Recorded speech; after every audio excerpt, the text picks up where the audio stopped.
Hey everyone, it's Siobhan here. Today's video is a little do-it-yourself. It was inspired by jewelmint.com. I'm a big fan of theirs. Basically what it is affordable, unusual looking jewelry, which of course is something that I love.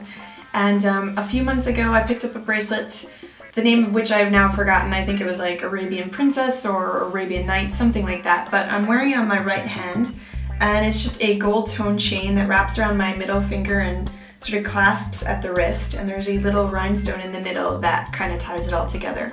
And when it arrived in the mail, I thought it was really cool, but I was also kind of like, wow, this isn't exactly worth $30 because it looks like something that I could make myself. So I went over to Michael's and I picked up some supplies that I thought were cool.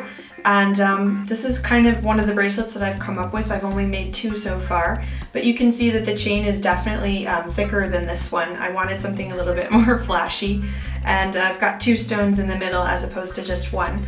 It took me all of 10 minutes to do this, and I thought it was really cool. I kind of really like the way that it turned out, and I felt like sharing. So I hope you guys like the video. I just wanted to show you guys the jewelmint.com bracelet up close. This is the bracelet that I sort of measured just so that I could see how much of my own chain to use.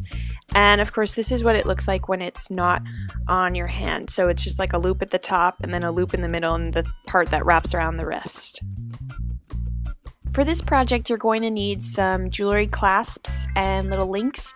I picked a gold tone, but you can pick silver or whatever color that you like. And you're also going to need a ruler so that you can measure your chain and see how long it needs to be. A pair of scissors, it's optional, as are like jewelry tools. I'm not really sure what the proper words or names for these are, but they were very helpful in pulling some of the links apart on my chains. And of course you're going to need chain, obviously.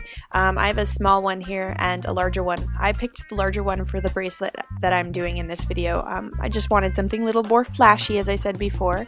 And of course you're going to need some sort of centerpiece bead. I would pick beads that have the little links, like on the top and the bottom, just because it's easier, but you can pick whatever you want.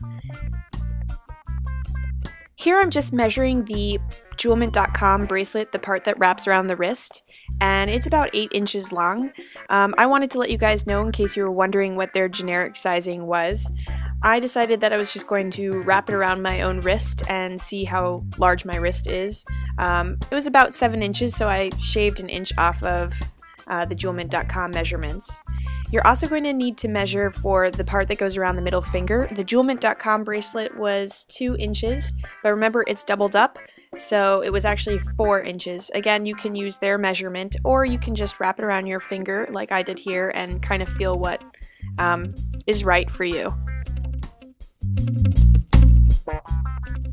So I decided to speed this part up just a little bit. What I'm doing is I'm opening a link, and I am using the piece that is meant for around the middle finger, and I'm just linking both ends of it through the tiny little loop there, and that's what it ends up looking like. And then the next step is just to take the piece that you've designated for around your wrist, put a link on one end and a clasp on the other.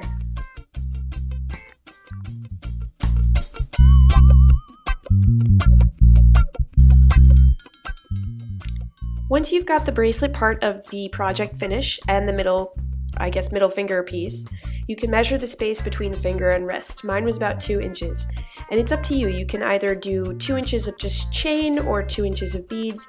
I picked starting my 2 inches off with a bead. So I opened up the little loop that had connected the middle finger piece, and I hooked in a green bead.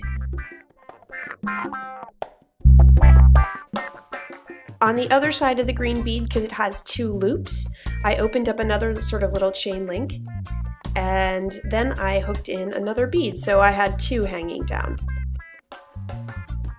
I only wanted 2 beads, so I had kind of like half an inch left to get to my wrist, so I decided what I was going to do is just cut 2 pieces of chain and make a triangle shape, kind of like the original jewelmint.com bracelet.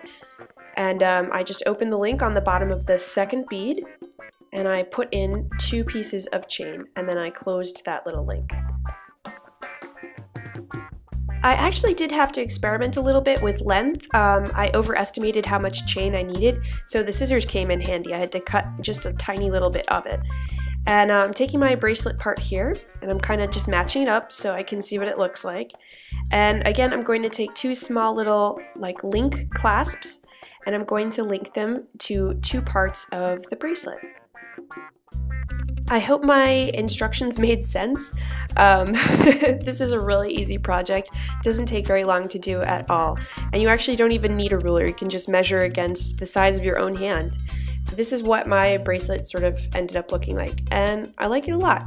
Green's one of my favorite colors, so I'll probably end up wearing this a lot. This is the end of my video. Thanks for watching. I'm going to leave a link to my Facebook page down below in the information bar. So if you happen to make one of these bracelets and you feel like showing it off, I would love to see a picture of it. So you can shoot me one over there or maybe here on YouTube, doesn't matter. Anyway, I hope you enjoyed the video and I will see you all in my next one. Bye!